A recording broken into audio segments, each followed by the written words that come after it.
اور جب تم نے کہا کہ موسیٰ ہم سے ایک ہی کھانے پر صبر نہیں ہو سکتا تو اپنے پروردگار سے دعا کیجئے کہ ترکاری اور ککڑی اور گیہوں اور مسور اور پیاز وغیرہ جو نباتات زمین سے اگتی ہیں ہمارے لیے پیدا کر دے۔ انہوں نے کہا کہ عمدہ چیزیں چھوڑ کر ان کے بدلے ناقص چیزیں کیوں چاہتے ہو؟ اگر یہی چیزیں مطلوب ہیں تو کسی شہر میں جا اترو، وہاں جو مانگتے ہو مل جائے گا۔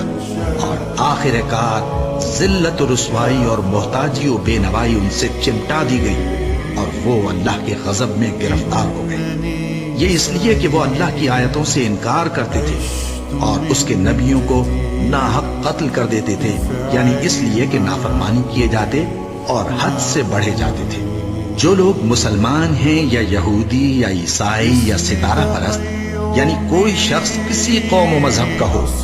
جو اللہ اور روز قیامت پر ایمان لائے گا اور عمل نیک کرے گا تو ایسے لوگوں کو ان کے اعمال کا صلہ اللہ کے ہاں ملے گا، اور قیامت کے دن ان کو نہ کسی طرح کا خوف ہوگا اور نہ وہ غمناک ہوں گے۔ اور جب ہم نے تم سے عہد کر لیا اور کوہ طور کو تم پر اٹھا کھڑا کیا اور حکم دیا کہ جو کتاب ہم نے تم کو دی ہے اس کو زور سے پکڑے رہو اور جو اس میں لکھا ہے اسے یاد رکھو تاکہ عذاب سے محفوظ رہو، پھر تم اس کے بعد عہد سے پھر گئے، سو اگر تم پر اللہ کا فضل اور اس کی مہربانی نہ ہوتی تو تم خسارے میں پڑ گئے ہوتے۔ اور تم ان لوگوں کو خوب جانتے ہو جو تم میں سے ہفتے کے دن مچھلی کا شکار کرنے میں حد سے تجاوز کر گئے تھے، تو ہم نے ان سے کہا کہ ذلیل و خوار بندر ہو جاؤ۔